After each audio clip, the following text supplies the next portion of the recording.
दोस्तों, कहानी की शुरुआत होती है एक मैदानी जंग से। हमें चौथी सदी का काल दिखाया जाता है, जहां ताइजोंग की सेना अन्य किलों को फतेह करना चाहती है और इन सब का नेता है चीन का सम्राट ताइजोंग, जो कि अपने ही पड़ोसी देश कोरिया के गगोरिया साम्राज्य पर हमला कर देता है। ताइजोंग अपने साम्राज्य का सबसे ताकतवर खिलाड़ी था। दूसरी तरफ गगोरिया साम्राज्य का जनरल योंग इससे बिना डरे अपनी सेना के साथ इसकी ओर बढ़ता है और इसके करीब 1.5 लाख सैनिक भी हथियार लेकर आगे की ओर बढ़ जाते हैं। इस युद्ध में ताइजोंग भले ही इनका नेता था, लेकिन वो दूर से ही युद्ध होता हुआ देखता है, क्योंकि वो जानता था कि उसकी सेना उन्हें अच्छा सबक सिखाएगी और जीत उसी की होगी। लेकिन कोरियन सेना भी कुछ कम नहीं थी। इनके सैनिक भी काफी तादाद में थे। इसी बीच चीनी सेना अपने छुपे हुए सैनिकों को ले आती है, जो पीछे से इन पर हमला कर देती हैं, जिसमें काफी लोग मारे जाते हैं। इस पर कोरियन सेना के पास पीछे हटने के अलावा और कोई रास्ता नहीं था।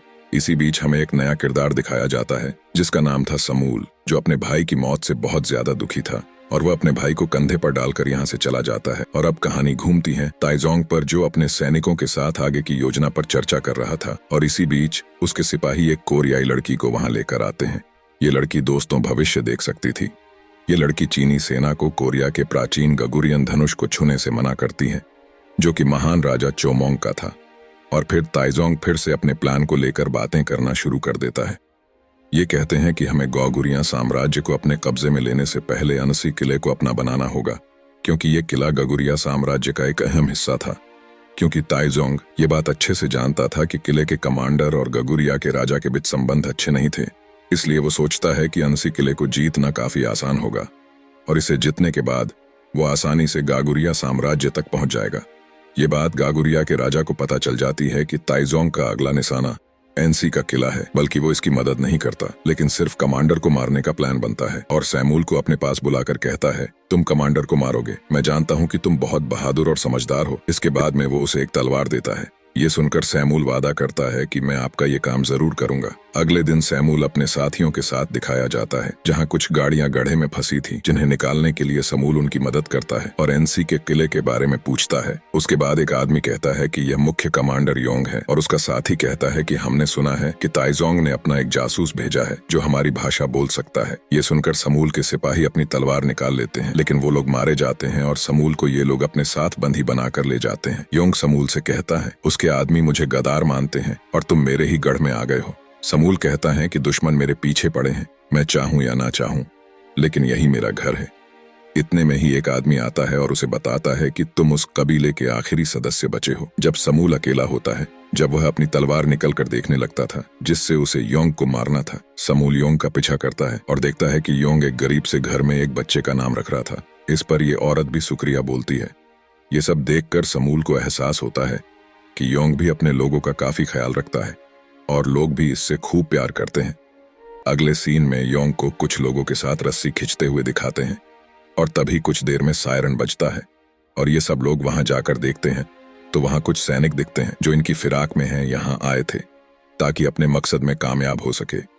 यह देखकर योंग कहता है कि जरूर ताइजोंग भी हमारे आसपास ही होगा, जो जल्दी ही हमला करने वाला है, और सभी से हमले के लिए तैयारी करने के लिए कहता है। युद्ध में उतरने से पहले योंग समूल के हाथ में अपनी कतार देता है और कहता है कि तुम मेरी दाढ़ी काट दो। समूल सोचता है कि योंग को मारने के लिए इससे अच्छा मौका तो नहीं होगा, लेकिन वो चाहकर भी ऐसा नहीं कर पाता। समूल के हाथ कांपने लगते हैं और ये देखकर योंग समझ जाता है कि समूल यहाँ उसे कहने पर मारने आया है। योंग समूल से कहता है कि अगर तुम मुझे मारना चाहते हो तो तुम्हें एक मौका और मिलेगा, और ये लोग जंग के लिए निकल जाते हैं। सामने से ताइजोंग की सेना भी इनका मुकाबला करने के लिए आती है, जिनकी तादाद दोस्तों बहुत ज्यादा थी। ये देखकर योंग अपने साथियों की हिम्मत बढ़ाकर कहता है, अगर तुम लोग इस किले को बचाना चाहते हो तो तुम्हें इसे बचाना ही होगा। और दोस्त फिर शुरू होती है जंग, जहां चिन्नी सिपाही किले की दीवार तोड़ने के लिए बड़े बड़े पत्थर फेंकना शुरू कर देते हैं। चूंकि ये दीवार बड़ी मजबूत होती है, इसलिए वो इसे तोड़ नहीं पाते हैं। इस पर ये लोग हमला करते हुए आगे बढ़ते हैं और इन चीनी सिपाहियों को रोकने के लिए अन्य सिपाही तीरंदाजी करना शुरू कर देते हैं, जिसमें कई सिपाही मारे जाते हैं। ये देखकर चीनी सेना एक बड़ी समुद्री लकड़ी से लकड़ी का बना दरवाजा तोड़ देते हैं, लेकिन अंदर पहुंचते ही ये चीनी सेना एनसी के बिछे हुए जाल में फंस जाती है। एनसी के सिपाही इन्हें फंसाने के लिए पहले से ही जाल बिछा चुके थे, जिसमें फंसकर ताइजोंग के सैनिक अपनी अपनी जान गंवा देते हैं। जब ताइजोंग को इसके बारे में पता चलता है तो वो अपने बचे हुए सैनिकों को पीछे हटने का हुक्म देता है, लेकिन किले से कुछ देर के लिए ही सही, लेकिन परेशानी हट गई है। इस सभी लोग जश्न मनाते हैं और समूल भी अपना वादा पूरा करने के लिए योंग के पास पहुंच जाता है और अपनी तलवार उसकी गर्दन पर रख देता है और कहता है कि तुमने गगुरिया के जंगलों की बात क्यों नहीं मानी। फिर योंग कहता है कि मेरा ये फर्ज बनता है कि मैं यहाँ के लोगों की रक्षा करूं। अगर मैं ज्यादा सिपाही वहां भेज देता हूं तो यहाँ के लोगों की रक्षा करना मुश्किल हो जाता और गागुरिया समाज के लिए ये किसी खतरे से कम नहीं था। रात को फिर से सायरन बजना शुरू हो जाता है क्योंकि ताइजोंग की सेना ने इन पर चढ़ाई शुरू कर दी थी। ये चीनी सेना किले के पास एक टावर बनाती है और वहीं से हमला करना शुरू कर देती है। ये देखकर योंग अपने सिपाहियों को मिट्टी के गोले बनाने का ऑर्डर देता है, जिनसे योंग इन चीनी सिपाहियों के साथ साथ इनके टावर को भी जलाकर राख कर देगा और इन सब में योंग जख्मी हो जाता है।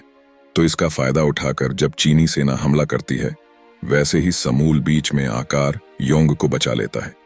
फिर 4 दिन बाद जब योंग को होश आता है तो उसे पता चलता है कि समूल जो उसकी जान लेना चाहता है उसी ने उसकी जान बचाई है। इस कारण वो बहुत खुश होता है। लेकिन वहीं दूसरी तरफ ताइजोंग बड़ा गुस्से में था क्योंकि उसमें बहुत सी जंग जीती तो थी, लेकिन इस किले पर अपना कब्जा जमाना बहुत मुश्किल हो रहा था। और अब ताइजोंग उस भविष्य बताने वाली लड़की को अपने पास बुलाता है और उसके जरिए योंग के पास एक मैसेज भेजता है कि तुम आखिरी हमला करने से पहले सरेंडर कर दो। साथ में ही हमें ये पता चलता है कि ताइजोंग एनसी के किले के पास ही एक मिट्टी का किला बना रहा था ताकि वो बराबरी से एनसी के किले पर हमला कर सके और इसका काम जल्दी ही शुरू हो जाता है। अब यहाँ एंट्री होती है एनसी किले के सेनापति जिसका नाम पाशो था। वो कहता है कि मैं उस किले को बनने से पहले ही ताइजोंग को मार दूंगा और अनुमति लेकर रात को ही वहाँ से रवाना हो जाता है। लेकिन ये सब जब वहाँ पहुँचते हैं तो इन्हें पता चलता है कि इनके आने की खबर पहले ही किसी ने ताइजोंग को दे दी थी।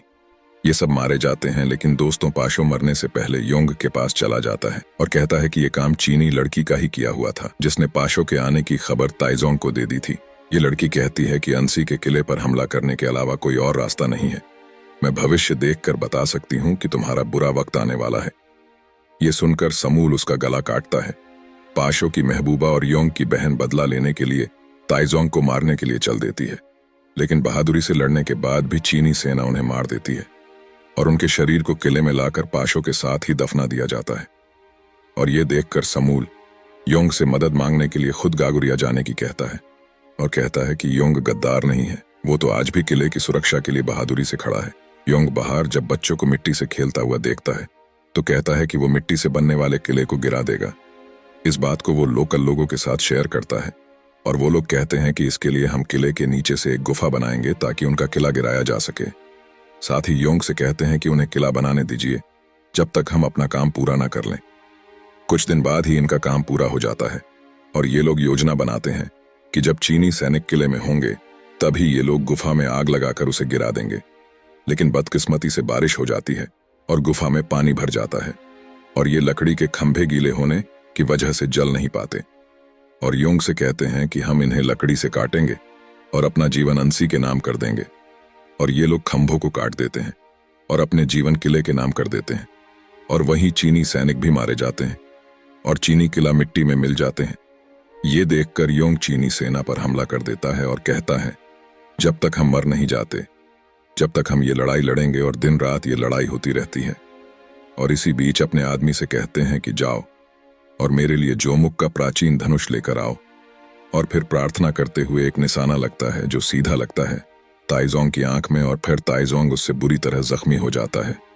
और फिर ताइजोंग की सेना भी आगे बढ़ती रहती है और इधर फिर समूल भी गगुरिया की सेना के साथ आ जाता है और ये सब मिलकर चीनी सैनिकों को घेर लेते हैं और ताइजोंग के कई सैनिक मारे जाते हैं और ताइजोंग भी हार मान लेता है। ये देखकर फिर एनसी के लोग भी जश्न मनाते हैं। इसी बीच समूल और योंग एक दूसरे के गले लग जाते हैं और थोड़े समय बाद ताइजोंग भी सही हो जाता है, लेकिन फिर कुछ समय बाद उसकी मौत हो जाती है। और अब अनसी के लोग काफी मजे से रहते हैं और यहीं पर दोस्तों ये कहानी खत्म हो जाती है। तो दोस्तों आपको ये फिल्म कैसी लगी और ताइजोंग किसका नाम है, कमेंट सेक्शन में जरूर बताएं।